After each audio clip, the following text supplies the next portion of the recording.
Welcome to Critical Hit, a Major Spoilers podcast. Thank you so much for downloading and checking us out this time. On Critical Hit. On Critical Hit? No. On Critical Hit? Not yet. No, because I've already said welcome to Critical Hit. What I am concerned about, Kevin, is what happened last time on Critical Hit. Yeah, I'm not going to do it twice. Oh, you're not going to do it twice? Not this episode. I'm not your dancing monkey. We'll wait 15 more times this episode. So anyway, Kevin, please share what happens now that we have rolled the software, the firmware back on good old Vincent. Hey! I mean, Quentin. So, you have defeated the Black Hat hacker devil that was occupying Quentin's central processing unit, and as a result, you fought them, and he eventually surrendered, and you have your current agreement because the devil was threatening to blow up Quentin's memories, and possibly just all of Quentin's mind, was that you would allow them to live, maybe stored in like a separate drive outside of Quentin for now. And I think your plan was to also interrogate them. Yeah, it's the good old Moriarty Star Trek Next Generation gambit. Yeah, no way this will come back and bite us in season 5.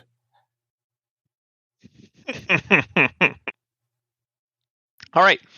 So, you all tentatively go to, you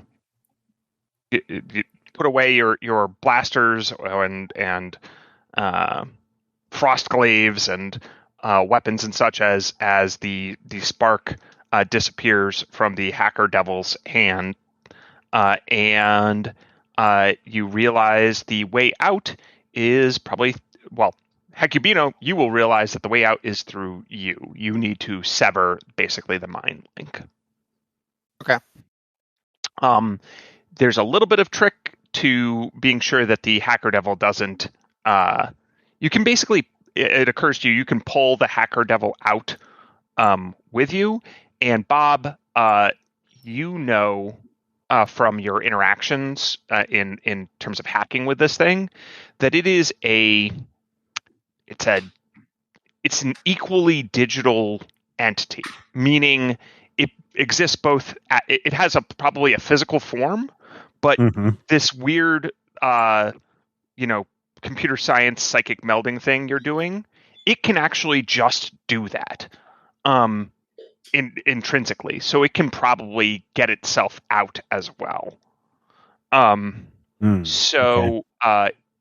there you'll need to figure out storage on like some separate drive and stuff like that. But when you exit this, basically everyone in the scene, the hacker devil included, will become physically corporeal back on the Squeaky Clean. Okay. And your body will have taken it out on you by, I don't know, throwing your body around on the floor. All the fake injuries you incurred in Quentin's mind will become real, of course. But I think people aren't that badly off. People have been spending stamina, resolve fairly aggressively to recover from their injuries, right? Yep. I believe so, yeah. Yep. Okay. So then, Hecubino, whenever you're ready, you can. You'll need the crew. You'll need everybody to like link hands and stuff like that to exit the mind link. Okay. I'll gather everyone around. I'll make it so that like Amu and Vangi are on either side of Black Hat, so that they're not so much linking hands, but like holding on to him. And I'll be like, okay, everyone, this might be a journey experience, so take a deep breath, and we'll go in 3, and I jump them out. Boom. So yeah, it's suddenly like flying backwards in space, basically, where as if your body gets pulled back like on a roller coaster going backwards. And you have an intense sense of vertigo as you guys all come to in I believe it was the like cockpit, Yeah, I bridge think so. area of the Squeaky Clean. And beside you is also a somewhat less disoriented but somewhat more injured hacker devil Black Hat, who basically gets expelled from Quentin in that same nanite cloud of brimstone. If it's at all possible, there will also be a very large laser rifle aimed at him. Oh, Because sure. I would say I don't trust him. we could put the grapple. I have a weapon what is designed for grappling. Yeah, so for a moment, you guys have to come to terms with, being in your physical bodies. So it's not like you can immediately come to and pull a weapon. I mean, you can try, but you might drop the weapon, you might fire it at somebody else. Like, your perceptions are...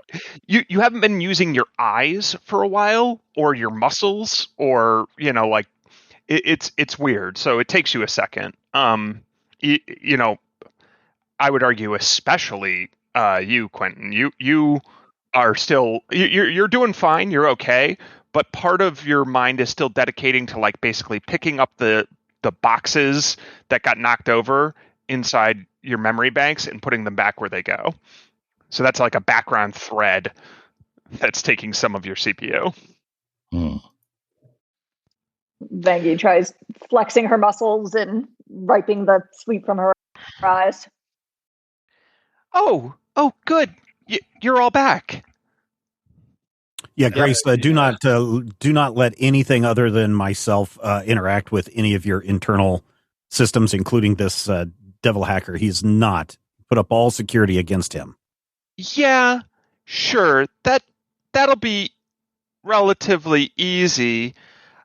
First off, I want to let you know that everything's fine. And at that, the main door to the cabin area collapses down. Wires pop out of the ceiling, and you see the gremlins on the loose down the hallway, and the entire hallway is ripped up, covered in blaster scars and flamethrowers. It looks like some of the hallway was maybe transformed into some sort of liquid. The gremlins are on the loose. You see weird moss hanging from the ceiling. Herman comes out with his little crate fiend claws and holds out a skull to Amu, and then Squeebo rounds the corner and says, "Squeebo clean," and then vomits out the helmet of a hazmat suit. Oh, Amu, what's going on? How long were we in there, Grace? How? All right. Previously. On critical hit. Oh no. So, you guys are all,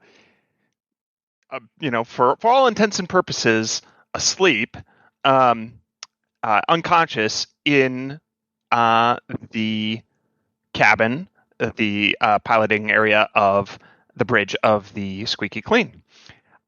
When Grace detects something on the scanners, a light freighter has appeared from behind nearby electromagnetic distortion that she quickly realizes was probably artificial and some form of way of cloaking the ship to their sensors.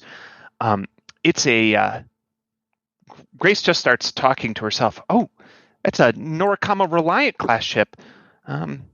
It's made in the Vescarium style, so that means it's pretty brutish and pugnacious. It's covered in thick armor plates and bristling with weapons.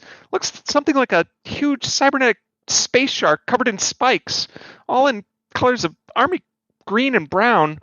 Guys, I know you're in the middle of something, but if you can hear me, please wake up. Bob. Okay, Hekubino. Amu. Quentin? Oh, okay. I can move the ship, but I really need a pilot as a partner. I mean, I can do it myself, but it's just not the same, you know? And I can't fire the weapons on my own. And I'm talking to myself because you're all in Quentin's brain. Oh, this is bad. The ship starts to close the distance to you guys with its pilot able to outperform the simple autopilots that Grace has enabled. And it's labeled the Pequod Malibu. And we cut to the docking area of that ship as it moves to dock with the Squeaky Clean. A little tunnel comes out and it starts boring a hole in the side of the ship. And it's clear it has all of the weapons locked on you. So if Grace makes any sudden moves, it can just blow you out of the sky.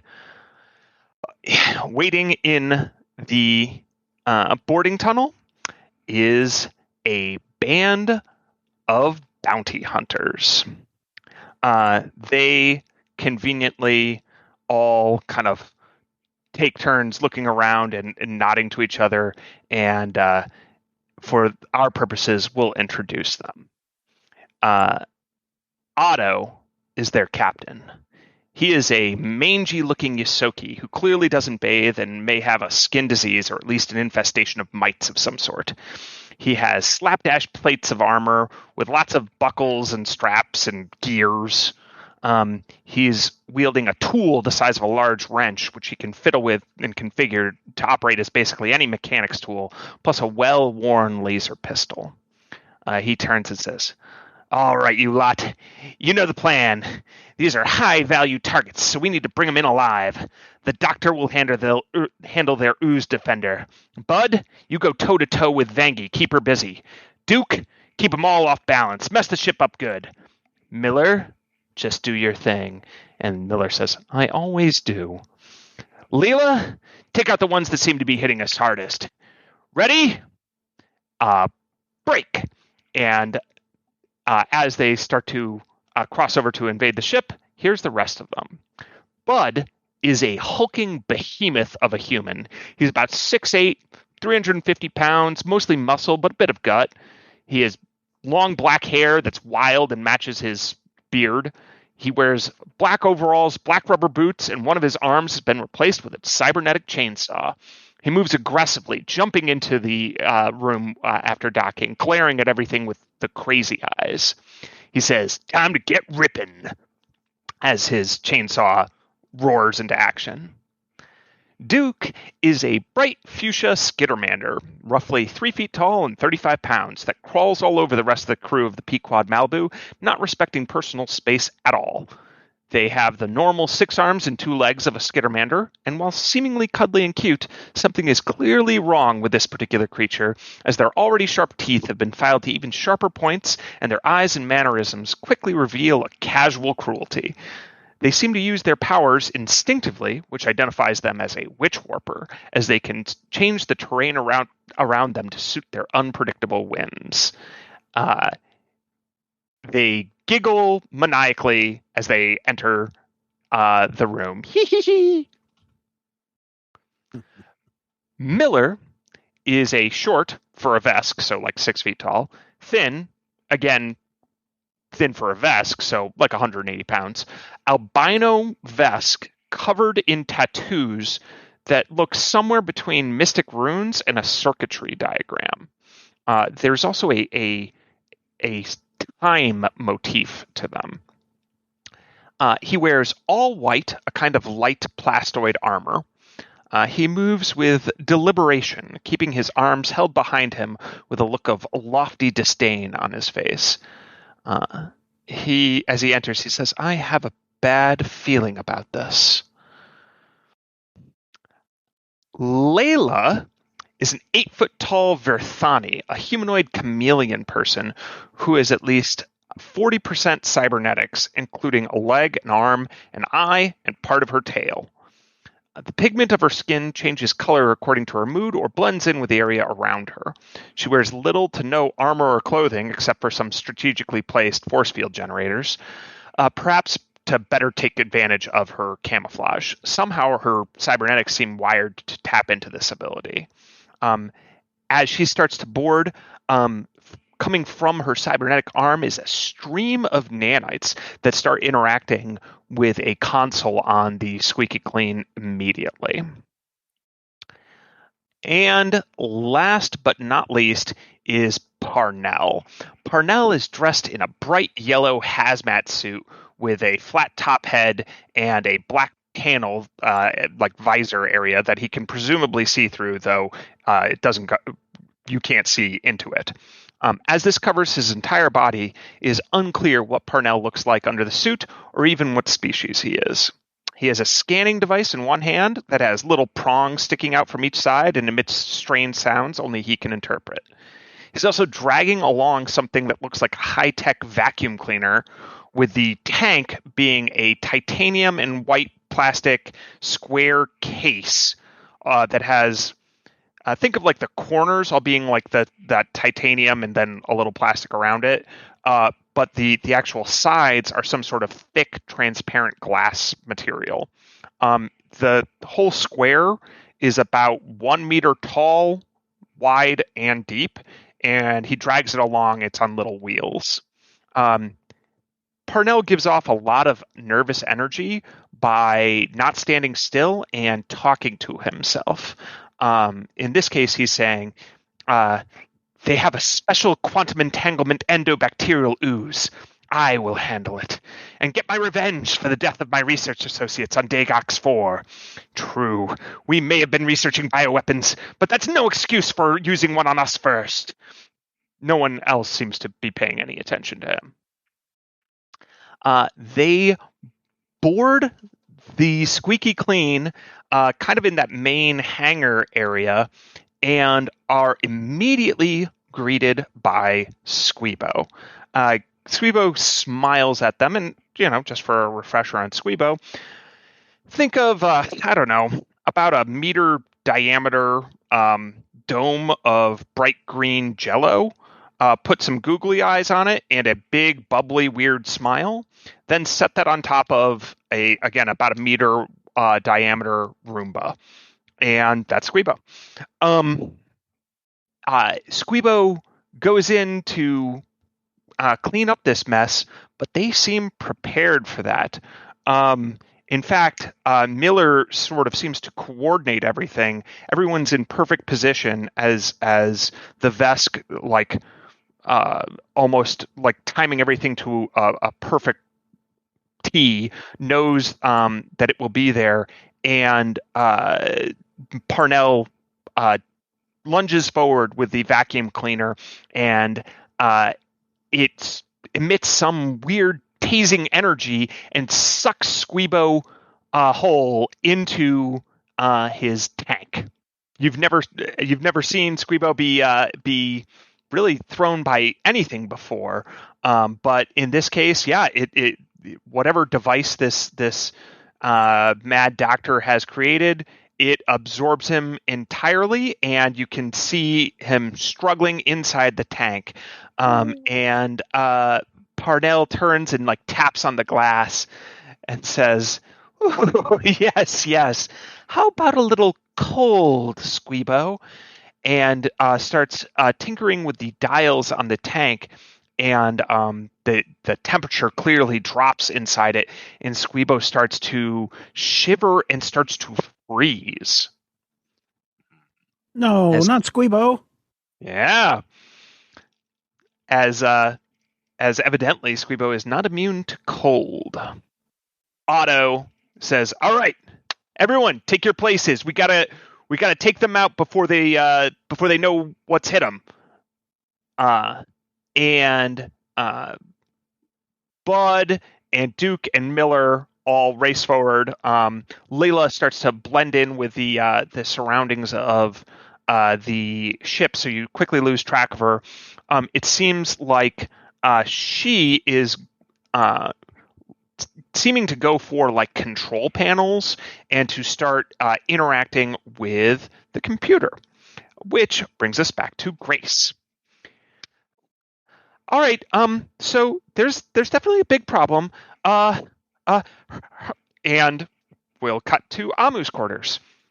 Herman, I need your help. There are bad people on board.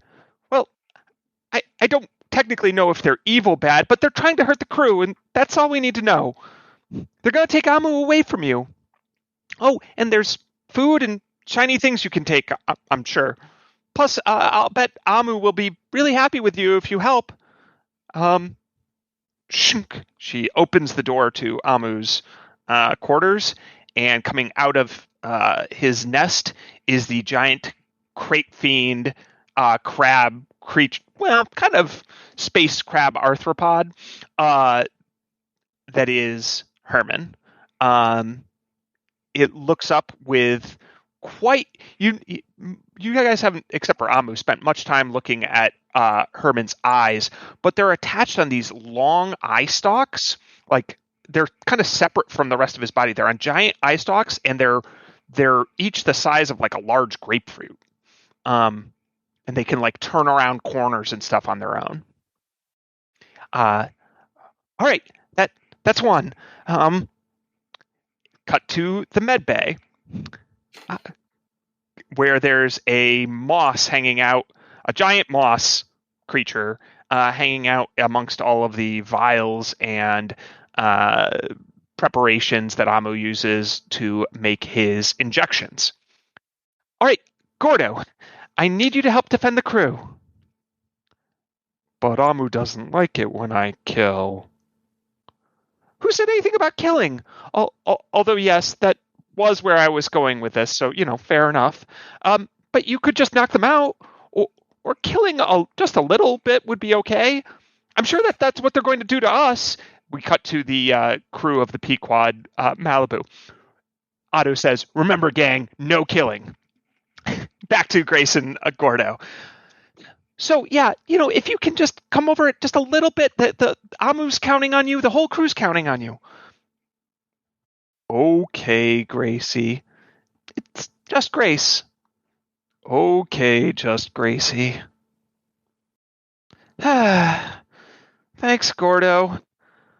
I think I'm going to regret this, but with Squeebo incapacitated, I think we need all the help we can get. Gordo, can you open these? And in the storage facility that Amu has for them, pop out 3 little canisters, each just a little bit larger. They're like little. They could easily be added to a missile, for instance. And they hold 3 gremlins. 3 of the gremlins that had previously wrecked the ship. Gordo, open this up and I'll negotiate with them. Okay. And the giant moss sends out tendrils, opens all the canisters up, and out pop the 3 little Vexjit gremlins. These are the kind that set up traps and were building that giant contraption, if you remember that. Yep. Mm-hmm. I was going to yell at Amu for all of this when you first started describing things, but apparently this was a good thing. I mean, you can still yell at him. You don't know what happened. That's fair. Oh, hi, gremlins. Hey, we're free. Also, we have names. Oh, really? I didn't know that. What are your names? Dewey, Jinx It, and How. It's like so. Sorry, I just like. So, I'll strike a deal with you. We need your help to defend the crew. The same crew that imprisoned us? Why would we ever deal with you? Well, we could negotiate for some time out of the canisters. I mean, you're getting some time out of the canister now, isn't that good? And what do we have to do for it? Your usual traps and annoyingness to people, just not the Team Lizardbrain, not the crew. No, don't go to the pilot's cabin. Everywhere else, everywhere except the bridge, you can have free reign so long as you don't disturb any critical systems. And the people in there, you can you can do whatever you want to them. But not Herman, and not Squeebo, and not Gordo. That sounds good. We have no idea who those people are, so we'll just kill everything. No. And Grace painstakingly explains the terms to the gremlins, who don't really seem to care. They're already assembling the various tools from the medkit supply area, as Gordo has left and is starting to crawl along the ceiling and floor in his mossy form. So the crew of the Pequod Malibu is seemingly, Bud's like they're hulking. Bud's muscle, and he's on the hunt looking for Vangie.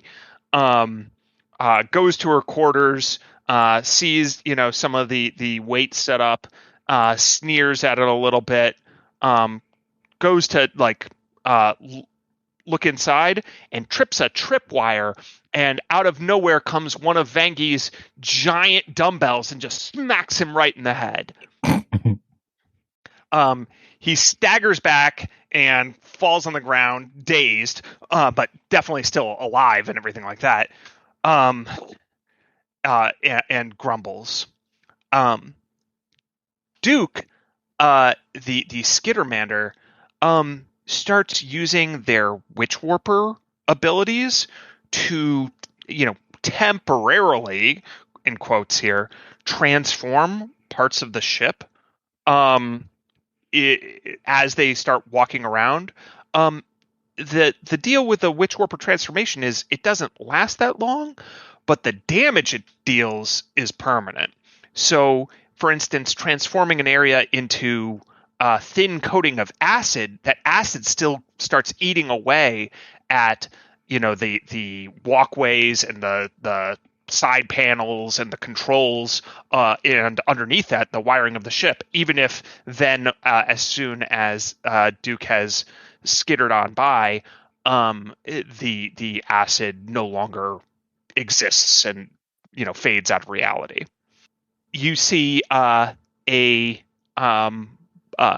moss turn the corner and kind of poof out a cloud of spores in Duke's direction, who turns, sniffs her cute little pink little nose,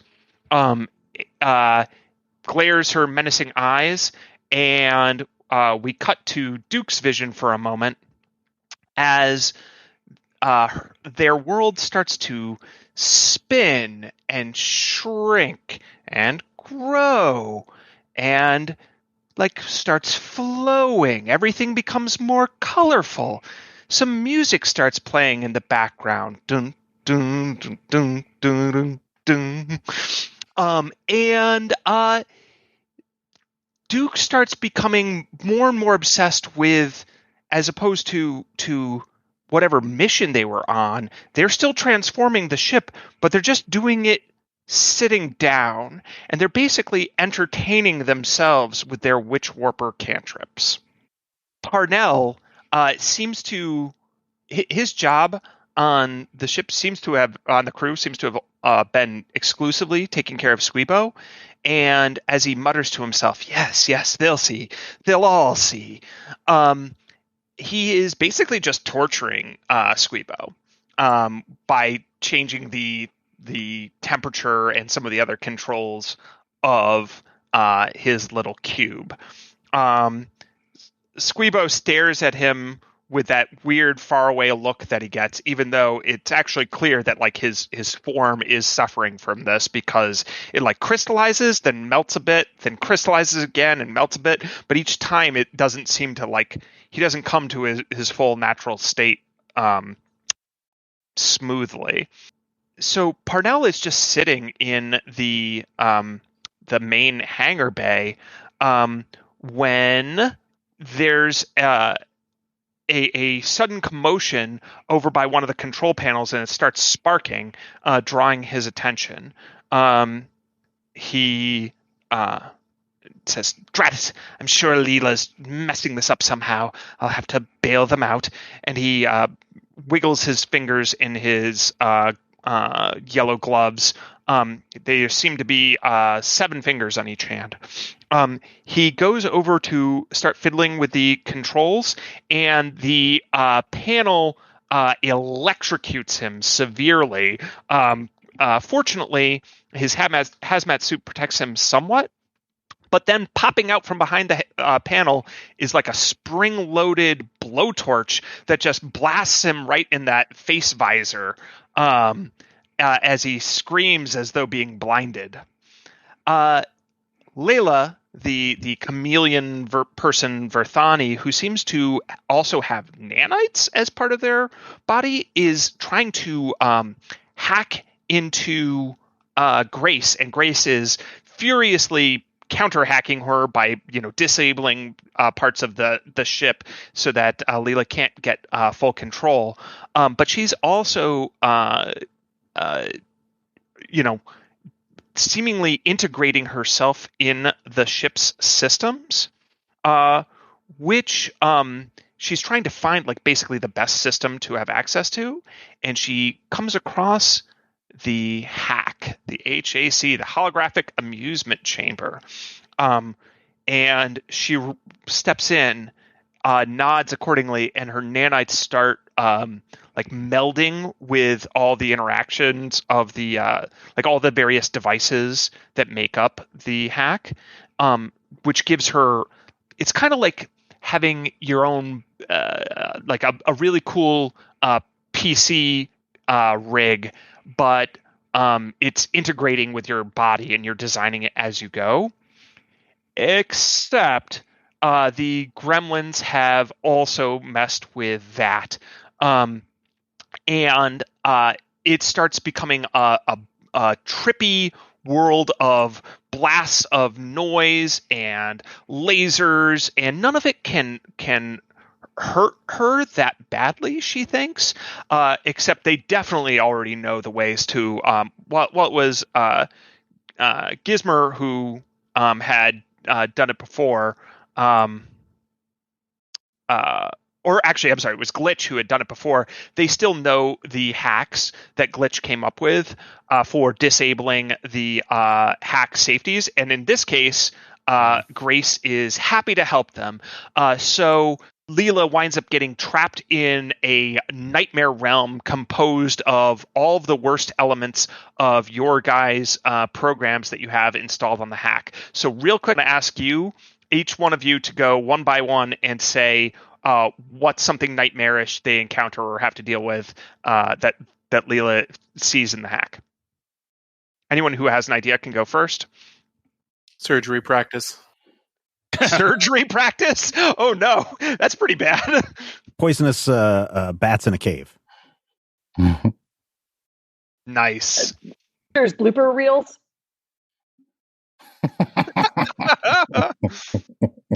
Drifter, you said Drifter's blooper reels? Yep. Failed Nice. compilation. Yeah. Yep. Season 3 of Stranger Things. Ow. That's cruel. Becoming a food tuber. Matthew, Brian? Quentin's psychological program, which keeps asking them why they hate their mother, to better understand the psychology of alien minds. Hostile alien ecosystems. All right. So somehow all of those things get blended together. It's, the horrific, fate of Team We Love Spiders taking place on the infamous Viscarium planet jungle, along with while they're strapped down, having surgery practice and being fed parts of maybe themselves as sushi for a YouTube program, all while Quentin is psychoanalyzing that and saying, now what do you think this cellular peptide means? Don't forget the mint frosting. So Layla is going quickly insane. Miller, the Vesk, pauses for a long moment on his way, starts calculating things, and says, I knew this course of action was not advisable. Fine, I will fix it all. And he goes about and starts carefully dismantling traps just the moment before they're about to happen. As though he can see into a short distance into the future. This seems to basically outthink the gremlins, and he's in the process of basically rescuing everyone, like all the rest of their crew, as he starts walking through the halls. Otto has made a beeline for the bridge, and he's turned his giant wrench tool into a blowtorch / crowbar thing that he's using to Grace has locked the controls and done a hard lock such that even she can't reopen it, but he doesn't seem to care. He's busted out all the hardware stuff to just break the door down himself, and he seems perfectly capable of it as he's drilling / blasting his way through the door painstakingly, cutting along the sides, and you can from the Grace side view inside the bridge, you guys are all still unconscious, still in Quentin's mind. I don't know, maybe you're getting a badge or dealing with the bureaucratic administration zone or playing volleyball or something. And that you can see the blasting ring going around the door as Otto keeps making progress. He turns, and there's a storage crate nearby, and he's like, and goes back to work. Turns again, the storage crate is closer. Shrugs, keeps going to work. Turns, and Herman lunges out at him, grabbing him and getting involved in a claw versus wrench fight. At one point, Herman grabs, Otto goes for a side knife, and Herman disarms it from him, holding the knife in his crab arm and waving it about, which looks really cute. But Miller is getting ready to he comes to really hope Grace has been filming all of this, because that was going to get some major traction on social media. We're going to get a whole special episode.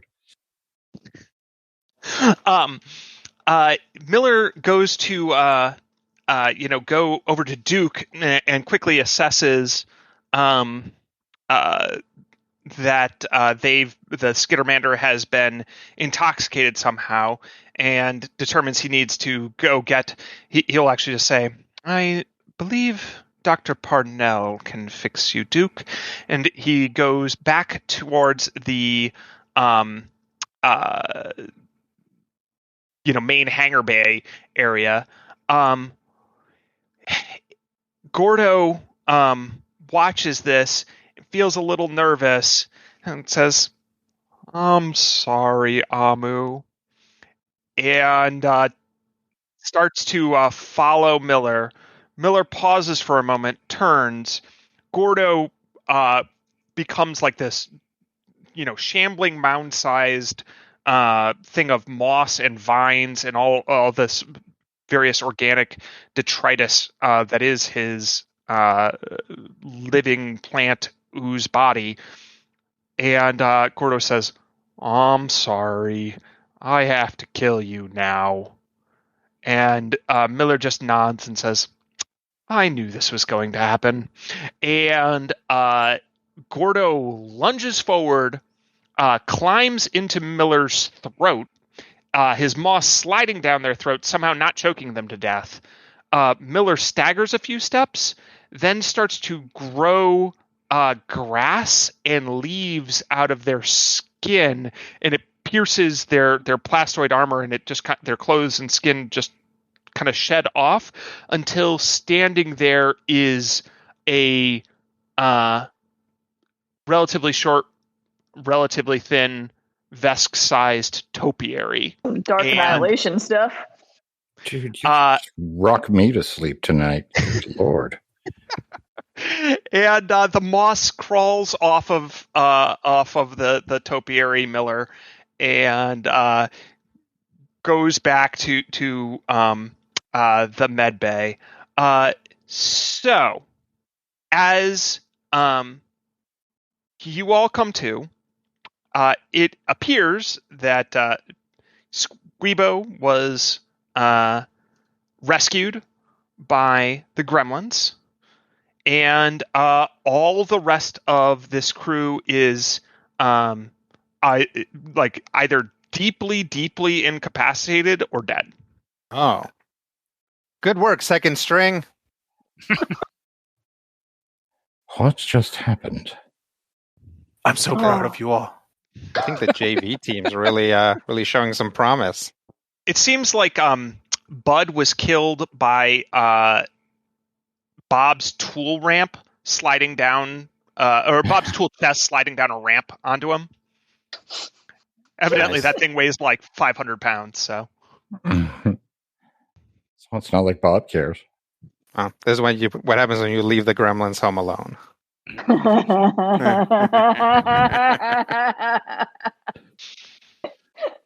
Is everyone gathered in this area?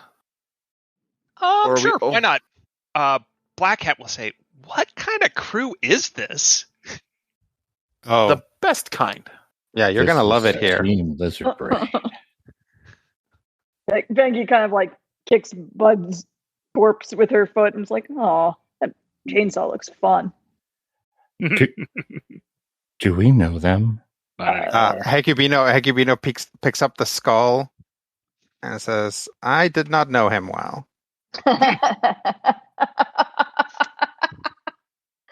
Well, there is a ship docked nearby. It's called the Pequod Malibu. It seems to have had some run-ins with the law, but I think it's an officially registered bounty hunter ship. So I guess they were going to kidnap you.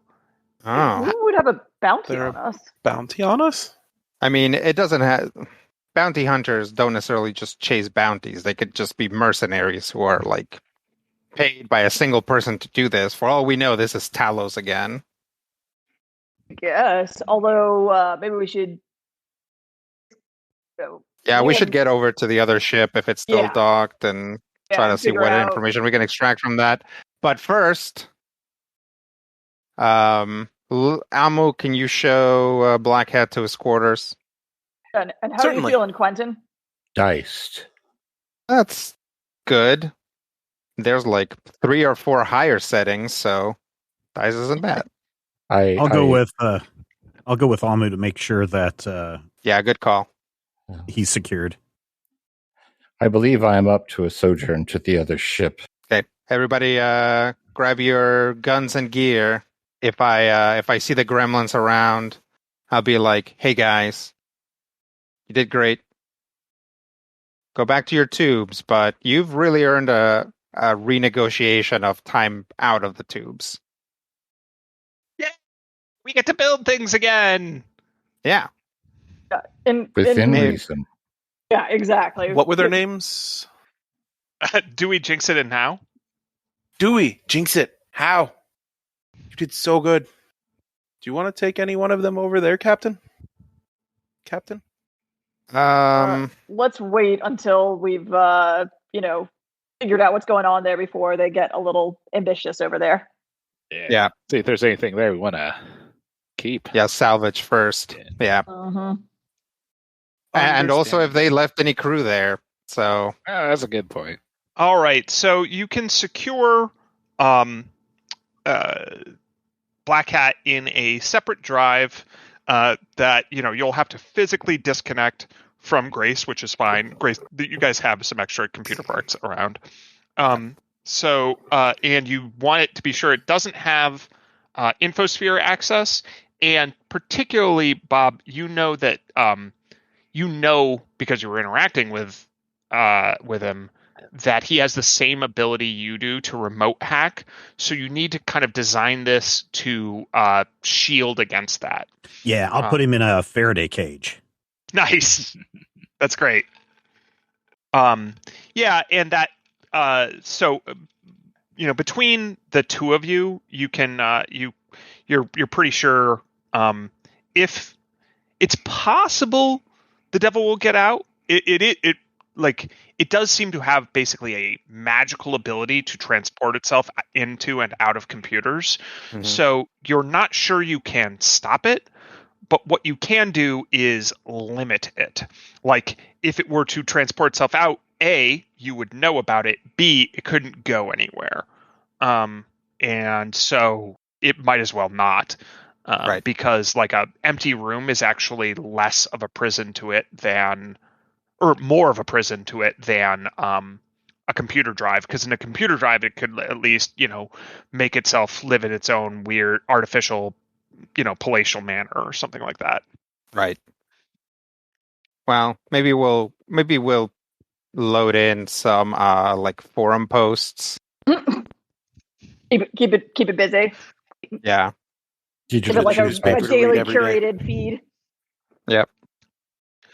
Give it a used copy of Windows 95. They will say, I would like to negotiate our terms. I have information that you need, but I want something in return. But you clearly have a lot going on, so I can wait a little bit. Oh, thanks. We'll take that into account. That's mighty nice of you. Yeah. You're welcome. Consider your terms. It says, not understanding the sarcasm. Mm-hmm.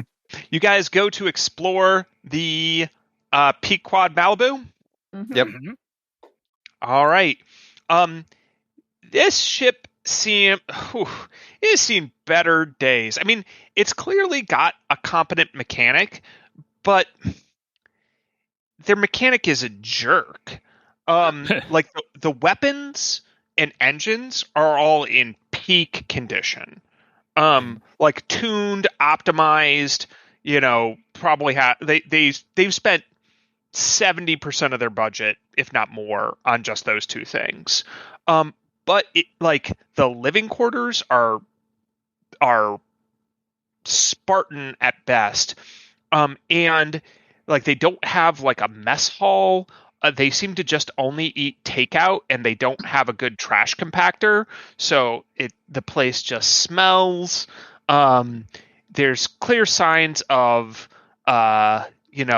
vandalism from you're guessing the Skittermander based off of the color patterns.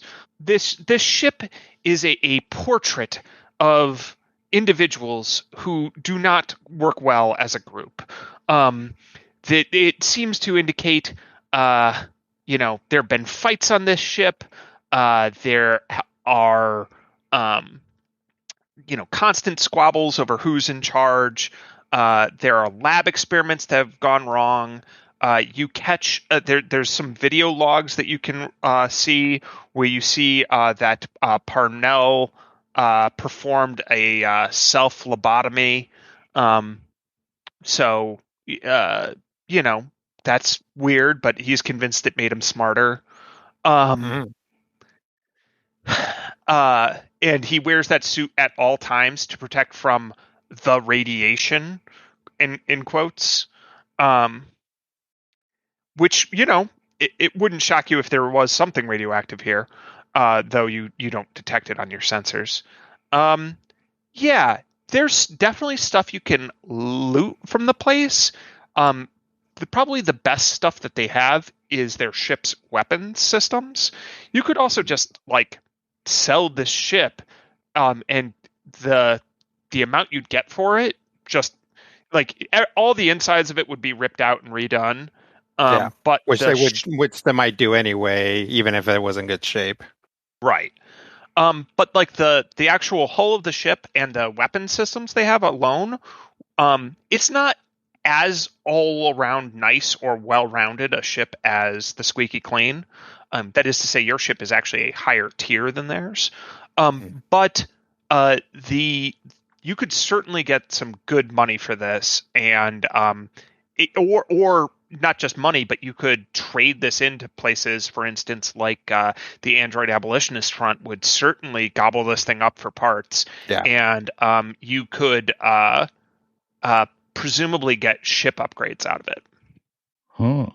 Yeah, taking this whole thing and letting the Android Abolitionist junk it was actually my first thought. Oh, yeah. Well, cool. We could probably do some upgrades if they'll, we're willing to put some of it into our ship. Yeah. But let's see if we can get Bob to a console and see if he can pull up who hired these guys. Beep boop boop boop beep boop beep boop boop boop. Okay, so now we get to the sad part. The sad part is that they were trying to kidnap you for ransom money because you're so famous. How much did they want for us? They wanted. Are we talking like Lindsay Lohan money? Or hold on, let me find out your wealth per level. Wealth by level. Okay. Starfinder has a whole credits thing. No one will pay for us. They wanted 50,000 credits. Each? For all of us? For all of you. Oi. They didn't account for the menagerie, did they? They apparently not. It ate them. Parnell's only cut was Squeebo. He seemed to be hired especially for this job. He was very sus to begin with, because we know so little about Squeebo. So if he has extensive notes on what Squeebo is and why he's excited about it, I'd be curious about that. I'll look and see if I can find any notes on that. Okay. What is the Squeebo? But yeah, their plan was to basically kidnap and ransom you. You see a lot of half-baked plans here.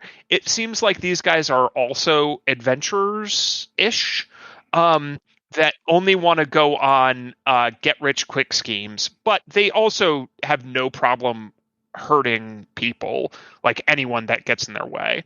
The only reason they were taking you alive is because they assumed that Extreme Infosphere Productions would pay to have you released. And the only reason they were only asking 50,000 credits, you guys are worth significantly more, but they determined that was basically a nuisance fee where they would rather pay 50,000 credits and just get you than go send a kill team to address them. To annihilate them. Yep. Can we fake our own kidnapping and see if we can get $50,000? We can Weekend at Bernie's this. Let's not. That sounds complicated. Besides, we have a meeting that we need to get to here in a week or so, or in 2 weeks. How long were we in my mind? Wait, yeah, maybe we need to check the star dates or whatever. Yeah, you've been out for 36 hours. No wonder I'm so hungry. Well, let's give this thing a tow. Yeah, let's go back in. We'll see if we can remote, and see if we can install something so we can control it remotely, undock it, and then just have it follow us. Yeah, I mean, Bob can probably set something like that up. Yeah. This ship doesn't have a tractor beam, right? No, you're gonna have to set something more manual up, or not manual, but like physical, tactile. Yeah. Okay. It has a drift drive, right? It does. I would say at least one of us is able to pilot outside of Bob. Yeah, but if we don't need to, we might not need to sacrifice a whole member to moving this thing around. The crew seems all permanently incapacitated for what's worth. Okay. So Bud is dead. Miller is dead. Parnell is dead. Otto is dead. Starting to see a theme here. Layla is permanently insane. And Duke is on a permanent Gordo trip. Duke is quite dangerous if not like contained somewhere. Contained, yeah. Gordoed. Well, I mean, they're on an uncontrolled psychedelic experience. Yeah, where they're making the walls actually melt.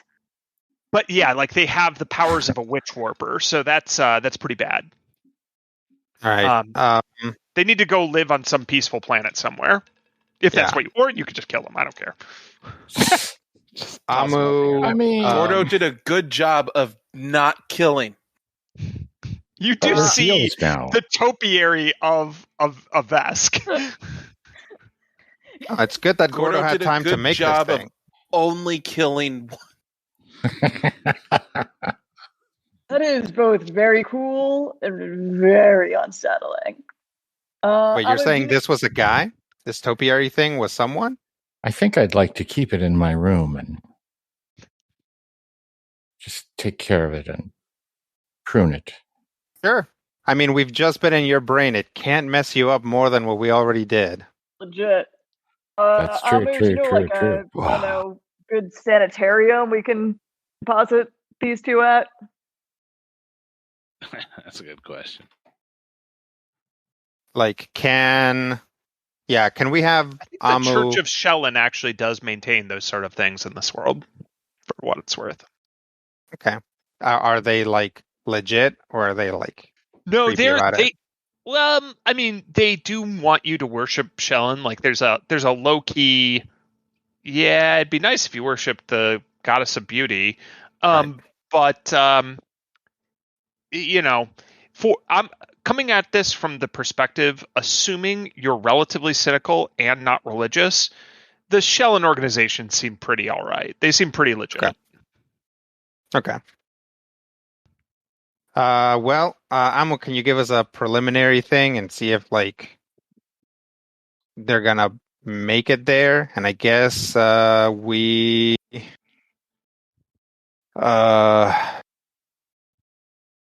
can. I don't know.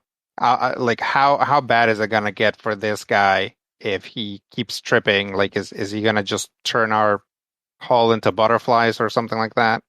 We can sedate him. So that's certainly within your capabilities. Okay, so we'll stick these guys, I guess, in the brig. We did just get that brig. Useful. Yeah. Let's keep them somewhat sedated so that they don't hurt themselves in there. And we'll go meet the android abolitionist, see if they have use for that ship, and if they are willing to trade something.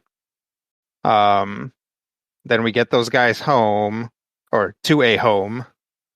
And then we go to our meeting. Is there anything else that we need to do that I'm forgetting? Talk to Black Hat. Talk to Black Hat, yeah. We can do that on the way to any of these, but yeah. Although you're right, that might introduce additional places to go, so maybe we should talk to him now. Yeah. See what his terms are. Let's go.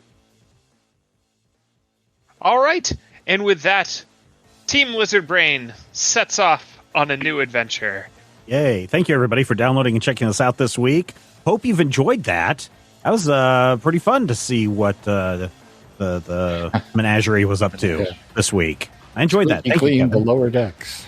If you have any questions, send us an email, podcast@majorspoilers.com. And until next time, here's hoping all of your dice rolls are critical hits.